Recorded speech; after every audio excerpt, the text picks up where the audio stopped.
오늘 0시 기준으로 신규 확진자 2,050명 나왔습니다. 국내 발생이 2,014명, 해외 발생이 36명입니다. 수도권에서 1,476명, 비수도권에서 538명이 나오면서 수도권 발생 비율이 73.3%입니다. 많이 올랐습니다. 그리고 사망자는 4명이 늘어서 이제 누적 사망자는 모두 2,334명이 됐고요. 오늘 주목해볼 점은 위중증 환자가 많이 나왔다는 겁니다. 위중증 환자가 무려 23명이 늘었습니다. 누적 387명입니다. 자, 교수님, 어김없이 수요일을 맞이하면서 확진자가 많이 늘었고 위중증 환자도 많이 늘었습니다. 지표 정리 좀 해주시죠. 예, 우선 이제 지표가 어제 제가 지난 이틀간의 상황을 말씀드리면서 다소 예외적인 상황이 발생했고 다소 하향 안정화되는 추세가 아닌가라고 조심스럽게 얘기했는데 그 상황이 반전이 되면서 다시 약간 나빠지고 있습니다. 나빠졌다고 해서 급격히 나빠진 것은 아니고 다소 옆으로 횡보하는데 제 기대는 횡보하기보다는 떨어지기를 기대하는데 떨어지지가 않는다는 겁니다. 왜 안 떨어지는지를 하나씩 짚어보겠습니다. 지난주 수요일 날 2,025명이 나왔습니다. 그러니까 일주일 단위로 보면은 지난주에 2,025명인데 오늘이 2,050명이 나왔으니까 지난주에 천정을 뚫고 20여 명 정도 상승했다는 거죠. 그러니까 20여 명이 뭐 큰 수치는 아닙니다. 그럼에도 불구하고 지난주 수요일에 천정을 뚫었다고 하는 게 중요합니다. 그러니까 하향 안정화가 돼야 되는데 하향 안정화가 안 되고 있다는 거죠. 옆으로 계속 횡보하고 있다는 겁니다.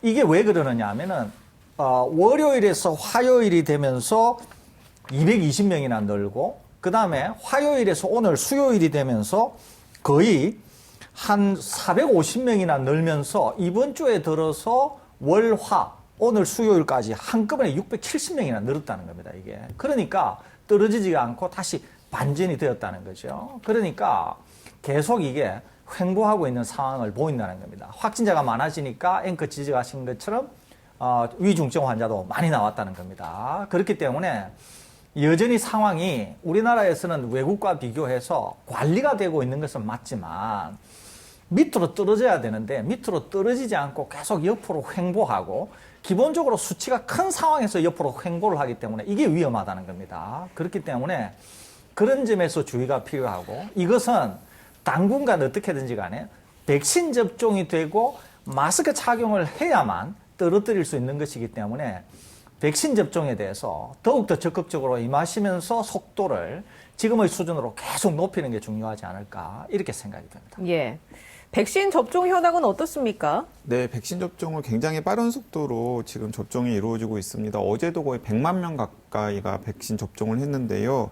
1차 접종만 따져보면은 누적 3,132만 명으로 인구 대비 61% 수준이고요. 그리고 2차까지 접종을 한 접종 완료자는 1,880만 7천 명으로 인구 대비 36.6% 수준입니다. 그러니까 이 정도 속도라면은 추석 연휴 이전에 1차 접종은 70%가 넘을 가능성이 있고요. 그리고 2차 접종도 40%를 넘어서서 50%에 육박할 가능성이 있습니다. 저희가 자녀 백신을 2차 접종도 가능하도록 하는 게 어떻겠냐라는 얘기를 방송에서 드린 적이 있는데 그것도 결정이 났나 봅니다. 네, 그렇습니다. 자녀 백신이 이제 우리가 지금 백신 지금 수급 상황이 좀 나아지긴 했습니다만 어쨌든 간에 백신 공급이 계속 간당간당해가지고 마음을 졸였지 않습니까? 그리고 어떤 언론들은 정부 비판을 강하게 하기도 했었고요. 자, 그런데 그럼에도 불구하고 지금 자녀 백신이 뭐 아스트라제네카, 화이자 할 것 없이 이제 남아도는 상황이 생겨서 굉장히 많은 분들이 이건 좀 앞뒤가 안 맞는 상황 아니냐라고 이야기를 했었는데 그래서 방역 당국에서 2차도 자녀 백신 예약을 할 수 있도록 지금 시스템을 손봐가지고 하는 방안을 내놓았고요. 그리고 또 현재까지는 자녀 백신을 약간 예비 명단을 만들어가지고 예비 명단에게 우선 접종하는 안도 있었어요. 그러니까 60대 이상의 예비 명단을 만들어 놓은 다음에 그분들에게 우선적으로 돌아가야 된다라고 또 방침을 정해 놓았었는데 사실은 그게 의미가 없어졌지 않습니까? 지금 같은 상황에서는 60대 이상의 접종률이 굉장히 높은 상황이고 사실 손만 들면 누구나 맞을 수 있는 상황이 되었기 때문에 그래서 그런 제약도 없어서 일선 의료기관에서도 자녀 백신 활용도를 훨씬 더 높일 수 있는 상황이 되었습니다. 예. 자, 교수님, 오늘 위중증 환자 지표를 좀 더 깊게 살펴보겠습니다. 앞으로는 확진자 숫자보다는 위중증 환자와 사망 환자 숫자를 더 눈여겨봐야 한다고 저희가 짚었기 때문인데요. 최근에 50대에서 위중증 환자가 상당히 많이 나오고 있습니다. 그런데 이제 50대 같은 경우에는 2차 접종을 시작을 하고 있잖아요, 대규모로. 이 부분도 이제 곧 관리가 되지 않을까요?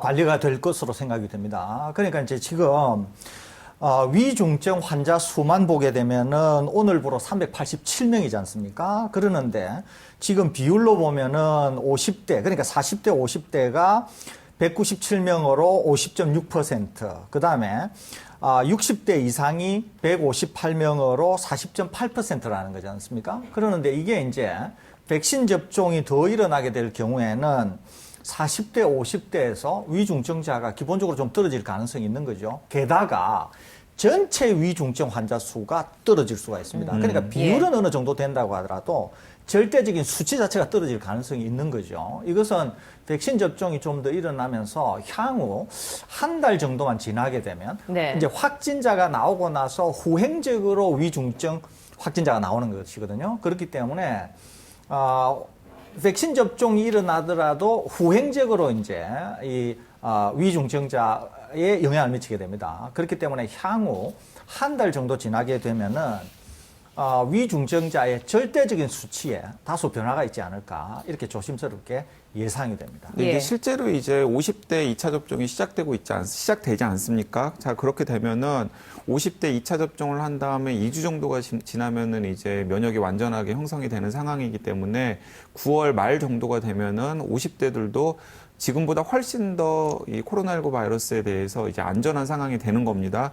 자, 그렇게 되면은 지금 현재 40대, 50대의 위중증 환자 비율이 굉장히 높은데 거기서 이제 50대가 빠질 가능성이 있고요.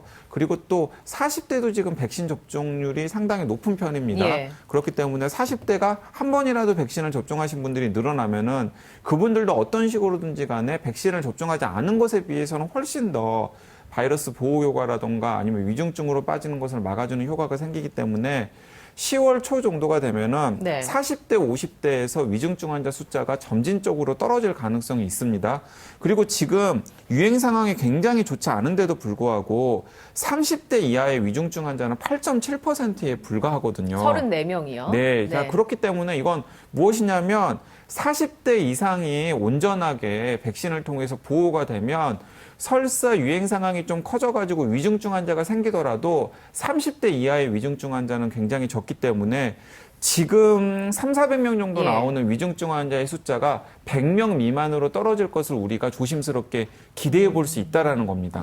자, 이런 상황만 계속해서 유지가 되고 거기에다가 이제 금상첨화로 이 코로나19 확진 환자 숫자까지 좀 관리가 된다면 정말 우리나라는 위드 코로나로 조심스럽게 전환을 하면서 영국이나 미국과는 달리 혹은 이스라엘과는 달리 연착륙하는 것까지도 조심스럽게 기대해 볼 수 있는 상황이 될 수 있다라는 겁니다. 자, 여기서 이제 한 가지 이제 아쉬운 것은 무엇이냐면 지금 80대 이상의 그 백신 1차를 접종하신 분의 비율만 놓고 보면 85% 정도가 됩니다. 그 얘기는 자, 그러니까 다시 얘기하면 15%는 안 맞았다는 그렇습니다. 얘기잖아요. 10%에서 15% 사이가 백신 접종을 하지 않았다라는 거예요. 그리고 또 60대, 70대도 한 10% 정도가 백신 접종을 하지 않으신 분들이 계십니다. 제 그 주변에 가까운 지인 중에서도 계속해서 백신 접종을 권하는데도 불구하고 교회 권사님이신데 접종하지 않으시는 분이 계시는데 걱정이 굉장히 많이 되고요. 이제 그런 분들이 그런 상황에서 희생양이 될 가능성이 있습니다. 자, 그래서 그런 분들까지도 어떤 식으로든지 간에 설득을 해서 백신 접종률을 높이면 우리가 이제 가을 그리고 겨울에 위드 코로나로 전환하는 데 있어서 훨씬 더 상황이 나아질 수 있다라는 거 다시 한번 강조드리고 싶습니다. 자, 그 부분에 대해서 우리가 조금 좀 머리를 좀 모아야 되지 않을까 싶어요. 사실 지금 이스라엘 부스터샷 맞고 있죠. 미국 부스터샷 준비하고 있고 영국도 부스터샷 준비하고 있는데 자, 부스터샷 백신 맞은 사람들한테 부스터샷 더 줘봤자 사실은 방역에 미치는 효과는 제한적일 수밖에 없습니다. 그 나라들도 사실은 관건이 무엇이냐면 백신 안 맞겠다고 뻗으신 분들의 마음을 어떤 식으로든지 돌려야 지금의 상황을 반전시킬 수 있으리라고 생각합니다. 예. 자, 이번에는 모더나 백신 수급과 관련한 이야기를 짧게 나눠볼까 하는데요. 며칠 전에 언론에서 난리가 났었죠. 9월 5일자 조선일보 기사를 보면 모더나의 뒤통수 맞은 정부 결국 701만 회분 중 280만 회분 펑크라는 기사부터 모더나 백신을 위해 1,600만 원을 썼는데 성과가 없다라는 기사까지 이제 방역 정책을 질타하는 기사가 많이 있었습니다. 그런데 모더나 물량이 당초 계약치보다 더 많이 들어왔어요. 네, 그렇습니다. 원래 방금 조선일보 기사대로 701만 회분이 9월 초까지 들어오기로 되어 있었는데요. 지금 누적 860만 2천 회분이 들어와서 예. 애초에 들어오기로 했던 물량보다 이제 초과해가지고 들어오는 상황이 되었고요. 방금 그 기사가 쏟아진 날도 좀 웃겼습니다. 왜냐하면, 지금 벌써 9월 초순이 넘어가고 있는데 왜 모더나 백신 약속한 물량 중에서 200만 회분이 들어오지 않았느냐라는 게 조선일보를 비롯한 많은 언론사들이 한꺼번에 기사를 쏟아냈거든요. 제 기억으로는 주말이었던 걸로 기억을 합니다. 이제 주말 오전에 예. 그런 기사들이 쏟아내서 이제 저도 혀를 좀 찼었는데 공교롭게도 그날 오후에 정부가 오늘 밤에 200만 회분이 들어오고 내일 모레 그리고 순차적으로 계속해서 모더나 백신이 들어올 예정이라고 하면서 오전에 그렇게 방역당국의 이 백신 공급 일정 지연을 맹질타했던 언론들이 굉장히 난감한 상황이 되었어요. 예. 그래서 어떤 상황이 되었냐면 똑같은 언론사, 똑같은 기자가 쓴 기사인데 오전에는 모더나의 뒤통수 맞은 정부 그리고 약속된 물량보다 200만 회분 적게 들어와 이런 기사가 떠 있고 또 한쪽에는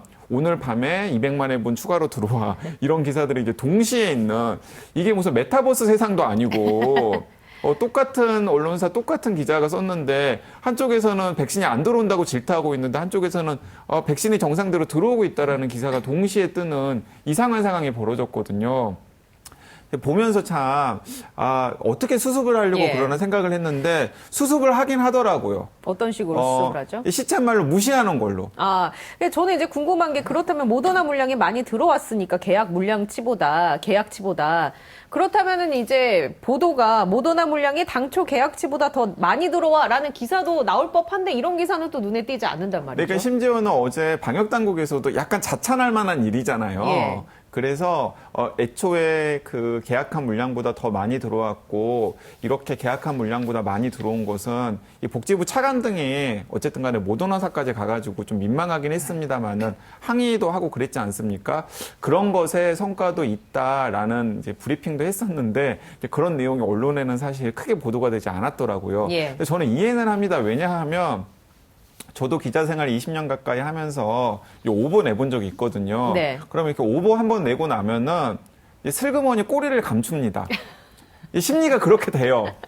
네, 부끄러운 저의 과거입니다만은 뭐 많지는 않습니다만 오보를 내고 나면 오보를 적극적으로 인정하고 그리고 정정하고 정확한 내용을 시민들에게 다시 전달하려고 노력을 하기보다는 해당 기자나 해당 데스크나 해당 언론사 모두 오보를 슬며시 내리고 그리고 자신들이 오보를 냈다라는 것을 적극적으로 정정하거나 사과하지 않으려고 하는 경향이 한국 언론사에 있었고 예. 사실 그 한국 언론뿐만 아니라 다른 나라 언론도 마찬가지이긴 합니다. 네네. 사실은 그런 일들이 계속해서 반복하기 때문에 한국 언론에 대한 국민들의 신뢰도가 굉장히 낮아진 중요한 원인이기도 하거든요. 예. 알겠습니다. 근데 이번도 이제 그 예. 연장선상에서 있었던 일이라는 생각이 들고요. 당부컨대 사과하십시오. 네. 네.